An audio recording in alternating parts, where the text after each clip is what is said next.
नमस्कार। मैं हरपाल दादरवाल, आपका साथी।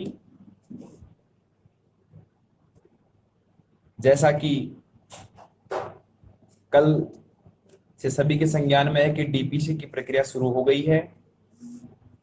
साथियों, तबीयत पिछले काफी दिनों से बहुत ही ज्यादा नाजुक है। स्थिति कुछ ऐसी है कि अनशन के दौरान भी शरीर ने इतना साथ नहीं छोड़ा था जितना शरीर ने साथ अभी समय छोड़ रखा है। फिर भी मुझे डीपीसी का जो भी प्रकरण हुआ सुबह पता चला।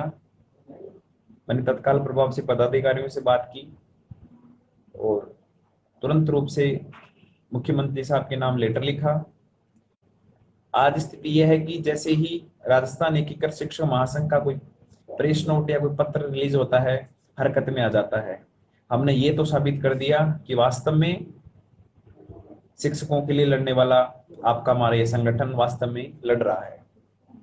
साथियों, मुद्दे पे बात करते हैं। डीपीसी की प्रक्रिया किसने शुरू करवाई, यह आपको पता है। मैं बाकायदा आज आपके माध्यम, इस फेसबुक लाइव के माध्यम से उनका नाम लेना चाहूंगा। यदि वो भी चाहें तो उस तथाकथित बेरोजगार नेता की जैसे मेरे पे एफआईआर करवा सकते हैं, यदि उनकी छवि मेरे नाम लेने से दुमिल होती है, मेरे प्रश्न करने से दुमिल होती है। राजस्थान शिक्षक संघ प्रगतिशील, राष्ट्रीय, रेस्टा, शेखावत, अरस्तु।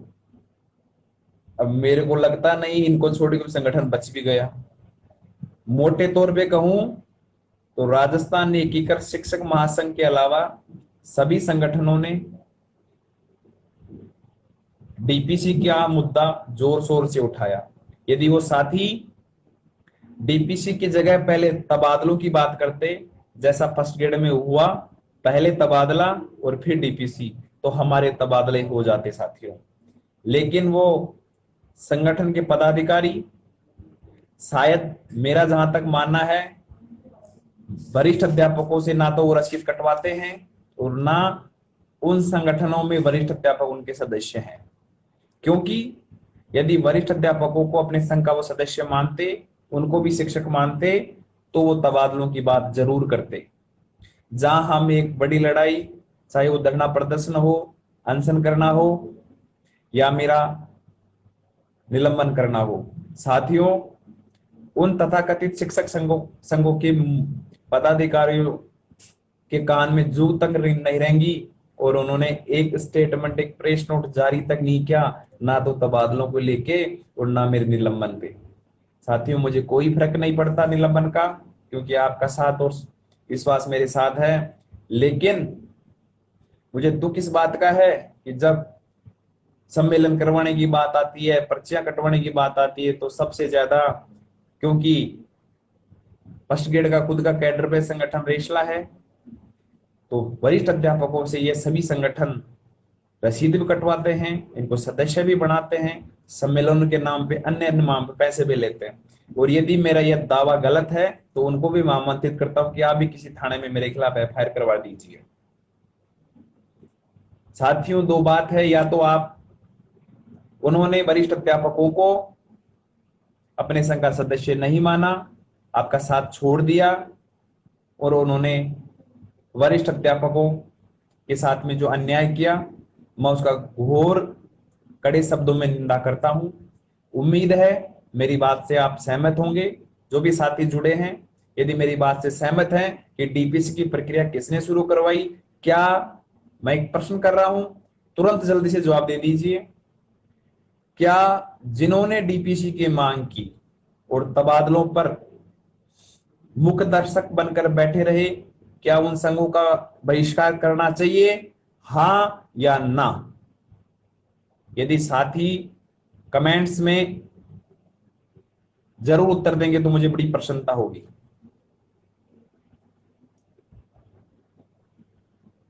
क्योंकि प्रगतिशील, राष्ट्रीय ने तो खुल के कहा है कि हमने शिक्षा मंत्री से निवेदन करके ये करवाया है। साथियों, अंतिम बार मैंने निदेशालय स्तर पर ट्रांसफर डीपीसी की बात कही थी। मैं आपके फेसबुक लाइव के माध्यम से आके मैंने बोला था, वो बात असत्य हो गई कि कुछ संगठन जाकर पिछले दरवाजे से डीपीसी की मांग कर रहे हैं, मेरा दुर्विरोध कर रहे हैं, मेरे खिलाफ कड़ी से कड़ी कार्रवाई की वहां वकालत कर रहे हैं। लेकिन साथियों, वहां सहायक निदेशक के अलावा और भी कुछ पदाधिकारी हैं, नाम लेना उचित नहीं होगा। उनसे मैंने स्पष्ट बात की, उन्होंने कहा कि हमारी मंशा पहले तबादले करने की है, बाद में डीपीसी की। मंत्री साहब के जहां जैसे जैसे आदेश आएगा हम प्रक्रिया शुरू कर देंगे। लेकिन वरिष्ठ अध्यापकों के तबादला रुकवाने और डीपीसी करवाने के लिए मुख्य रूप से प्रगतिशील राष्ट्रीय, शेखावत, आरस्तु और एक रेस्टा, ये 5 संगठनों का मैं नाम ले रहा हूं। हाँ, राजस्थान शिक्षक संघ शेखावत, महावीर जी सियाग जी से मेरी कल बात हुई थी, मुलाकात हुई थी। महावीर जी सियाग ने कहा कि प्रदेश पदाधिकारी, प्रदेश कोर कमेटी से ऐसा कोई निर्देश नहीं था कि डीपीसी की मांग की जाए। जोधपुर की, बीकानेर की जो इकाई विशेष थी उन्होंने मांग की, और राजस्थान शिक्षक शेखावत मेरे आमरण अनशन पे, धरना स्थल पे भी हमारे साथ था। तो हो सकता है शेखावत के अलावा जो भी संगठन थे उन्होंने तो बाकायदा अखबारों में दिलवाई है, वाहवाही लूटने की बात कही है।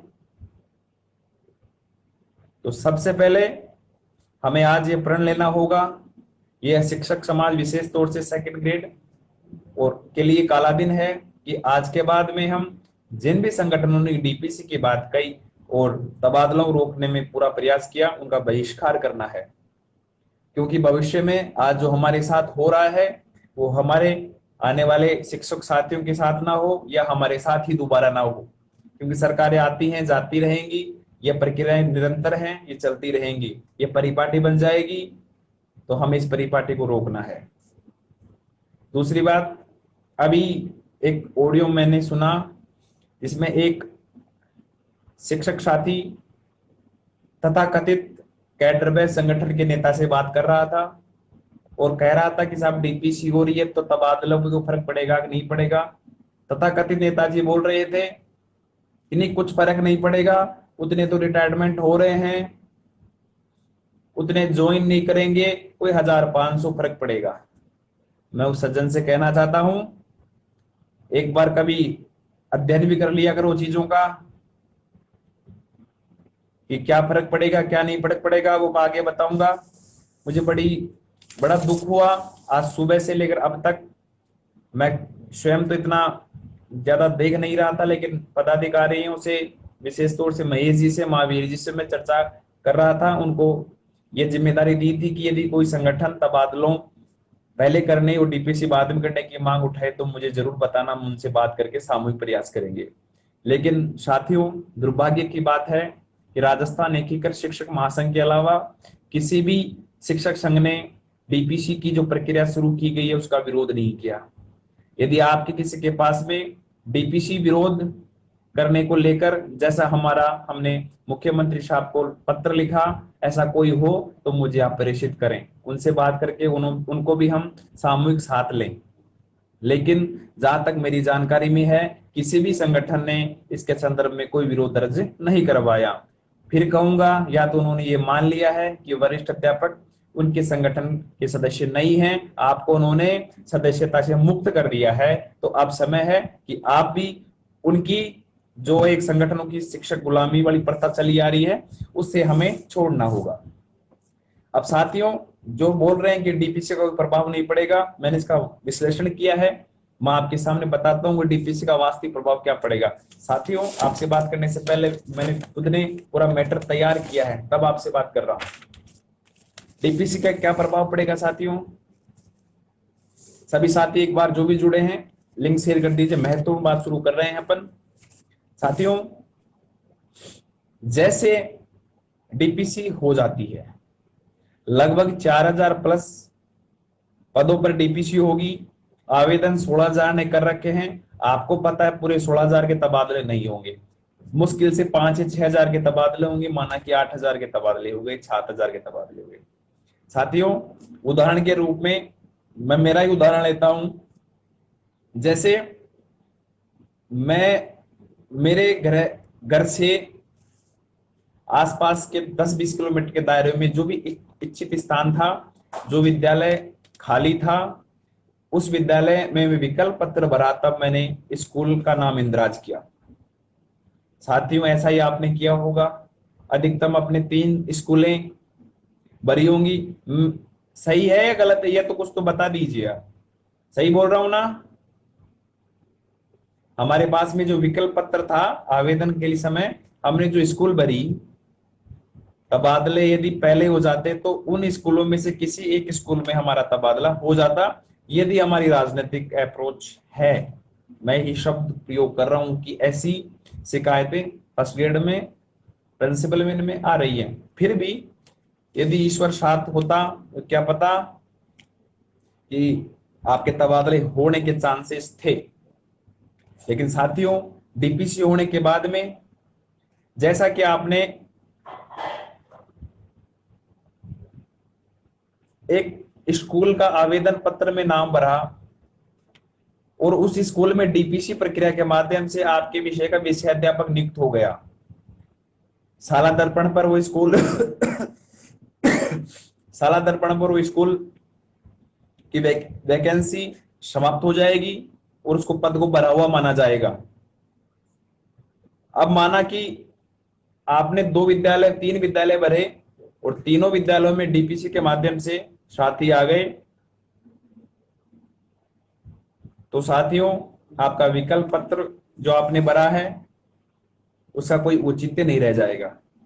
इस प्रकार से यदि 5 या 6 हजार तबादले होते हैं और डीपीसी 4.5 के आसपास पोस्ट बढ़ जाती हैं, तो मुझे नहीं लगता कि तबादलों को औचित्य रह जाएगा। जहां तक सुनने में आ रहा है, जिस प्रकार से जब पहले तबादले किए थे, तबादलों के लिए आवेदन लिए थे वरिष्ठ अध्यापकों से, उस समय भी सभी के तबादले कर दिए, हमारे तबादले नहीं किए थे। तो साथियों, यदि डीपीसी प्रक्रिया हो जाती है तो जो अब समझ में आ रहा है वो ये आ रहा है कि लगभग स्कूलों की हमने जो विकल्प दिए थे सभी साथियों ने अपने अपने ट्रांसफर किए।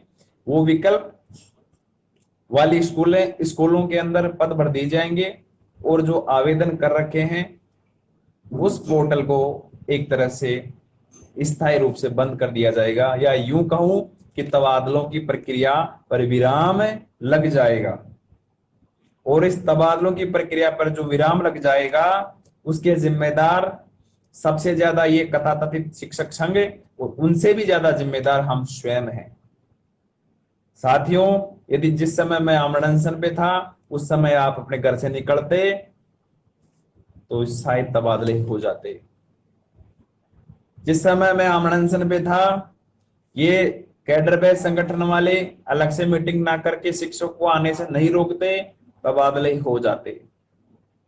साथियों, आप व्यक्तिगत जिम्मेदारी का निर्वहन करके अपने अपने एमएलएस को, जनप्रतिनिधियों को फोन करके उन्हें परेशान करते तो वो दबाव लगाते और तबादले हो जाते। लेकिन आपने किसी भी एक भी कुछ साथियों को छोड़कर एक भी साथी ने इस प्रक्रिया में कोई योगदान नहीं दिया, ये मुझे कहने में कोई संकोच नहीं है।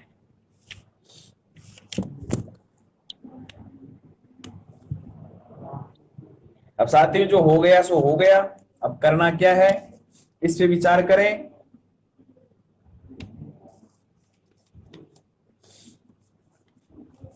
हमारे पास विकल्प हैं, उन विकल्पों की चर्चा कर लेते हैं। पहला विकल्प, हमें ज्ञापन देने हैं, धरना प्रदर्शन करना है।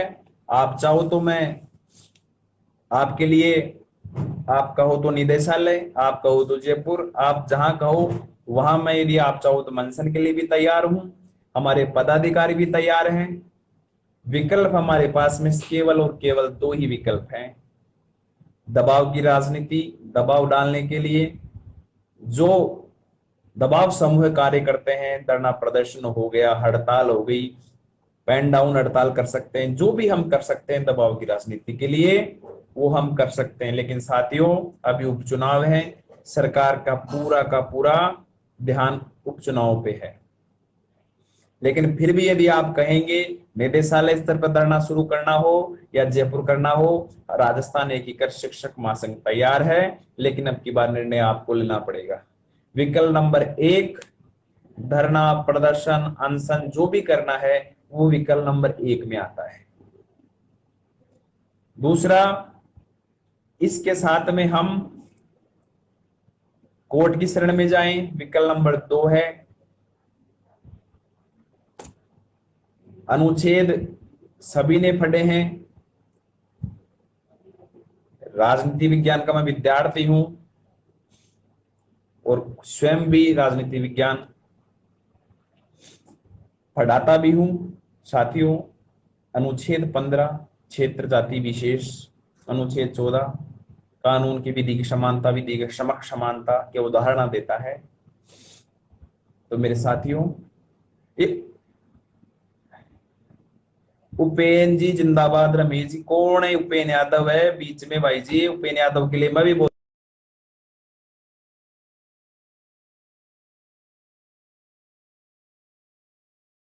पास में सचिन पायलट जी ने क्या कहा? सचिन पायलट जी ने ये कहा कि हमारे एमएलए की स्थिति है, आपको पता ही है, हम क्या कर सकते हैं, ये कहा सचिन पायलट जी ने। उनके पीएस ने मामला जरूर पूरा संज्ञान में लिया है, वो बड़े भाई अनिल चोपड़ा जी के माध्यम से पूरा मामला ड्राफ्ट करा उनको भिजवा दिया गया है। अब कोर्ट की बात करें तो साथियों,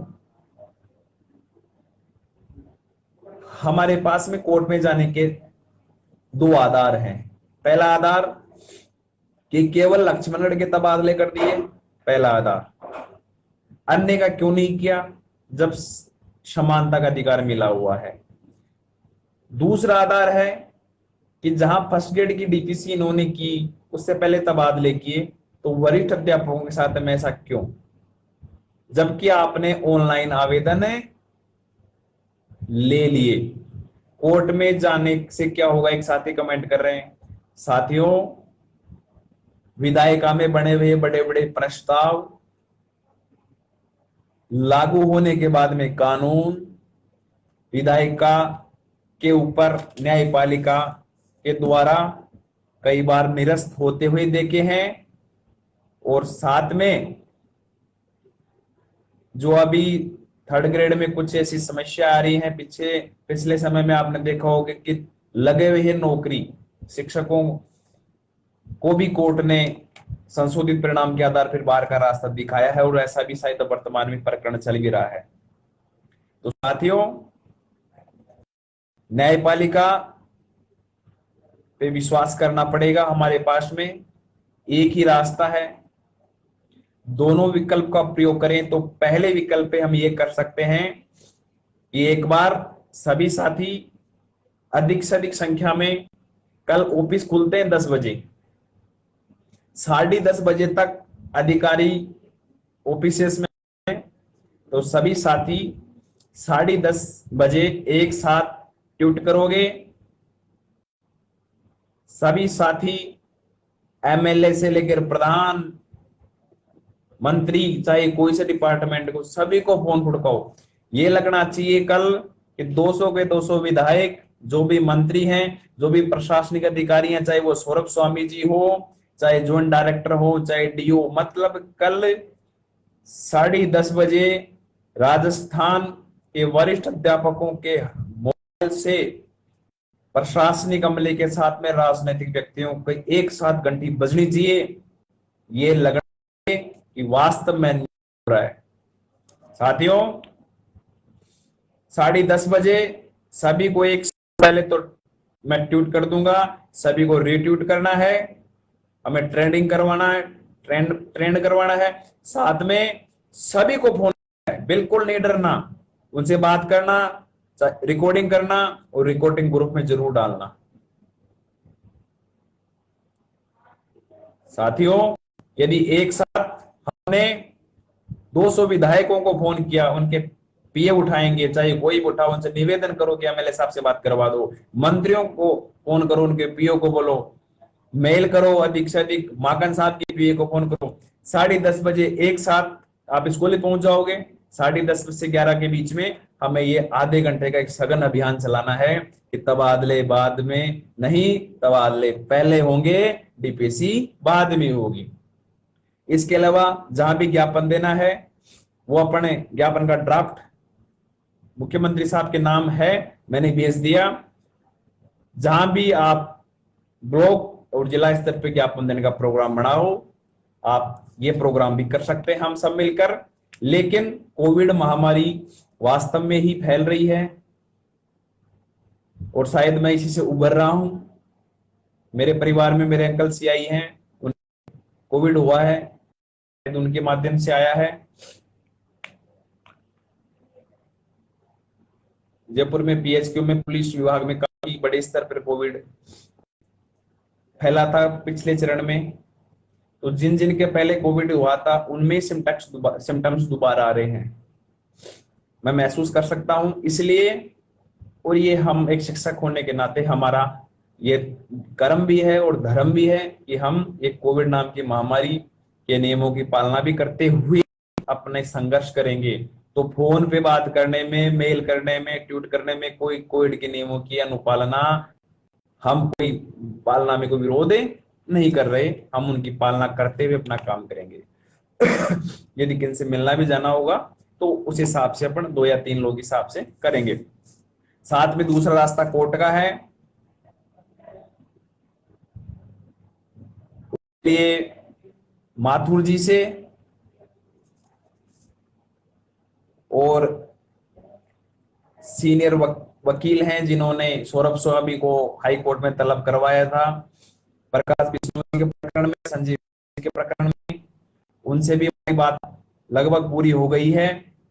इनके साथ में ही पूर्ववर्ती सरकार के अंदर डबल एजीजी रहे हुए वकील बसंत छाबड़ा जी से बात हो गई है। तो अब कोर्ट में जाना है, ये निर्णय आपको और हमको मिलने के करना पड़ेगा।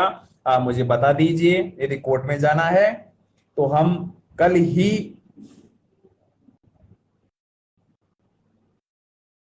की प्रक्रिया करते हैं।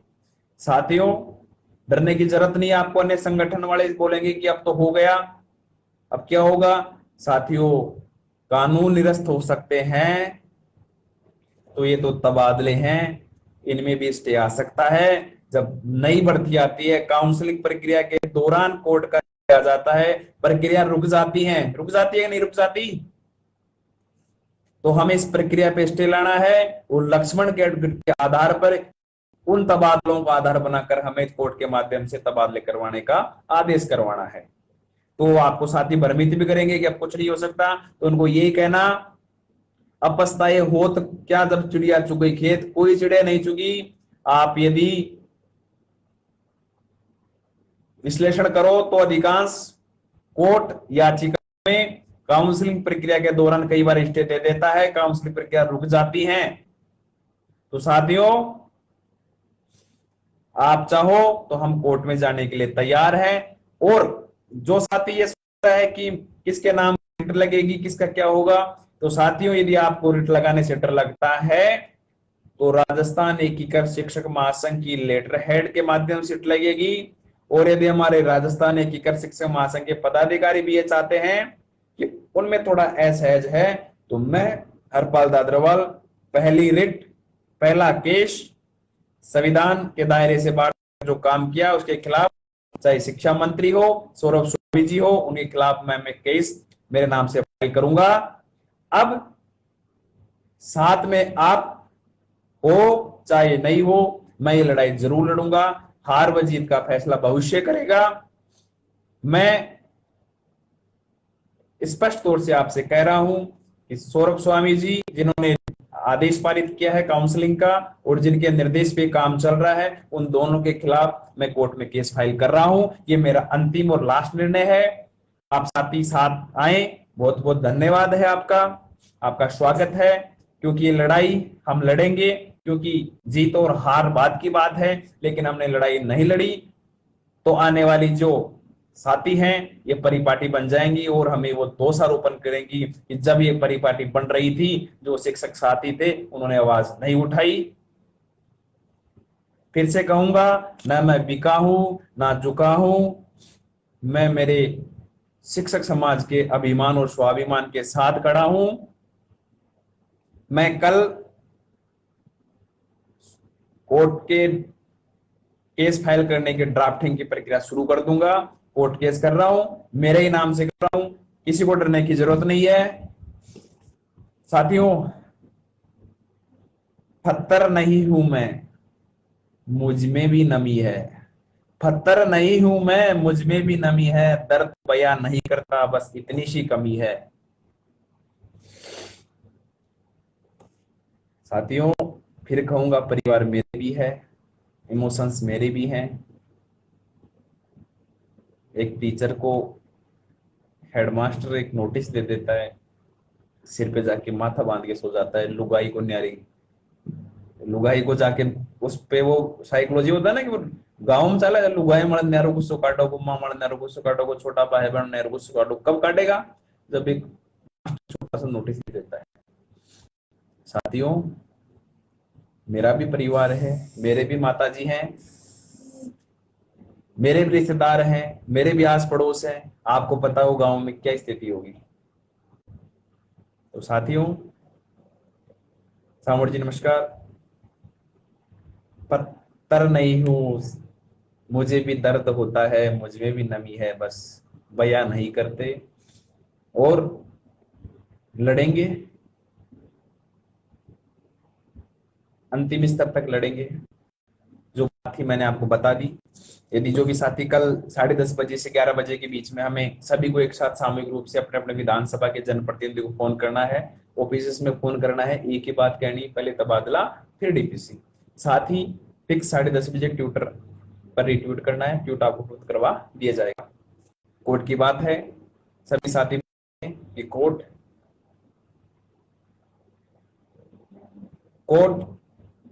की प्रक्रिया है। किसी को डर लगता है कि मेरे नाम से याचिका लग जाती है तो मुझे बाढ़ में टिका देंगे, जैसलमेर में टिका देंगे, ऐसा कुछ नहीं है। मैं मेरे नाम से याचिका लगा रहा हूं। धन्यवाद। राजस्थान एलिमेंट्री एजुकेशन रेस्टा के प्रदेश मीडिया प्रभारी धर्मेंद्र जी भी अपने सपोर्ट करने के लिए उन्होंने कमेंट किया कि वो सपोर्ट कर रहे हैं, उनसे बात कर लेंगे। धन्यवाद। मोहर सिंह जी, धर्मेंद्र जी, आप अनशन के दौरान भी आए थे, आपने सहयोग किया, उसके लिए साधुवाद।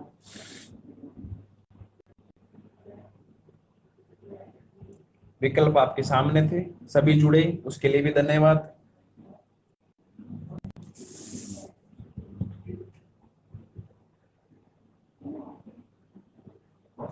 डीपीसी की प्रक्रिया शुरू होकर जो तबादलाओं की एकमात्र आशा की रूपी चिंगारी थी, वो भी बुझाने का प्रयास किया जा रहा है इन संगठनों के द्वारा। साथियों,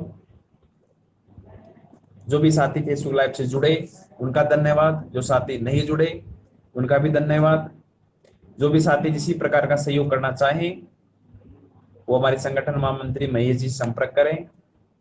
किसी को व्यक्तिगत रूप से बात करनी है 9414666664 पर संपर्क करें। जितना हो सकेगा मैं आपके साथ, आप जैसा भी हूं आपके साथ खड़ा हूं, आपके लिए लड़ रहा हूं। और मेरे में लड़ने की जो हिम्मत है, वो ताकत है, वो सिर्फ और सिर्फ क्या आपके प्यार और विश्वास के कारण है।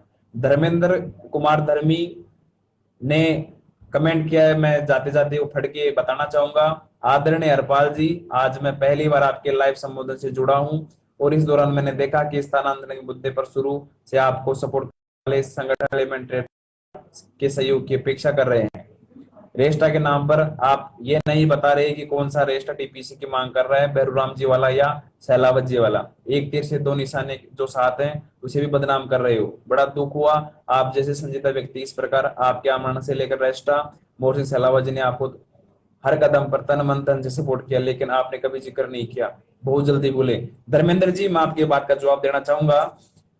मैं जब भी आया मैंने रेस्टा का नाम लिया, लेकिन जैसे ही रेस्टा का नाम लेता हूं शिक्षक साथी भारी नाराज हैं। वो ये चाहते हैं कि कौन सा रेस्टा, फिर उनको बताना पड़ता है कि मोहर सिंह जी वाला रेस्टा। और जहां आप मंथन कर रहे हो, मेरे पास आपका कोई धन नहीं पहुंचा। आपने जो 5100 रुपए की घोषणा की थी, अखबारों में भी निकलवाया था, मुझे जानकारी मिली है महेश जी के द्वारा कि आपके द्वारा एक भी रुपए का आर्थिक सहयोग नहीं किया गया। मैं फेसबुक के माध्यम से आपको बता रहा हूं क्या, लेकिन ये सहयोग मेरा नहीं था, ये शिक्षक समाज का सहयोग था। एक संगठन चलाने के नाते आपका ये फर्ज भी बनता था।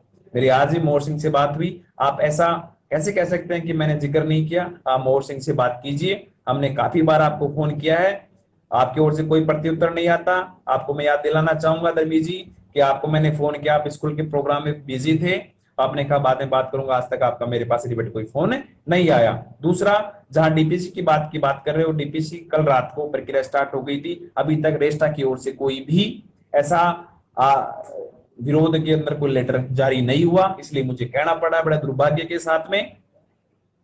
और धर्मी जी, वास्तव में मैं आपसे प्रभावित हूं, लेकिन आपसे मुझे उम्मीद नहीं थी कि आप सार्वजनिक मंच पर ऐसी बात करोगे। और मुझे भी ये जिक्र करना पड़ेगा कि जो आपने धन का काफी जिक्र किया, अखबारों में दिलवाई, आपने एक रुपए का कोई आर्थिक सहयोग नहीं किया, ऐसी मुझे जानकारी हमारे संगठन की ओर से मिली है। आप एक बार इसको कंफर्म कर दीजिए। बहुत बहुत धन्यवाद सभी फेसबुक लाइव से जुड़े। मैं एक बार मोहर सिंह जी से बात करूंगा। यदि आप डीपीसी का विरोध कर रहे हैं और फर्स्ट ग्रेड के सेकंड ग्रेड के तबादलों में साथ हैं, तो आप कोर्ट में स्टे लगाने से लेकर यदि हम उपचुनावों के अंदर सरकार के विरोध के रूप में एक प्रेस वार्ता करेंगे, हम आपका स्वागत करते हैं। आज ही आपको आमंत्रित कर रहे हैं। धन्यवाद। जय संगठन, शिक्षक समाज जिंदाबाद, वंदे मातरम, सत्यमेव जयते। धन्यवाद, बहुत बहुत धन्यवाद।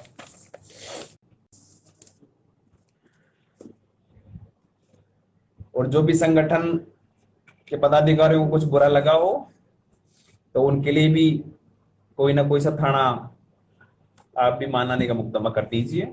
मैं शिक्षक समाज के लिए और बेरोजगार साथी हैं उनके लिए वाजिब मांगों को उठाते रहूंगा, और यदि उठाने में मुझे मानहानि जैसे केसों का सामना करना पड़ेगा मैं करता रहूंगा। शुभ रात्रि, धन्यवाद।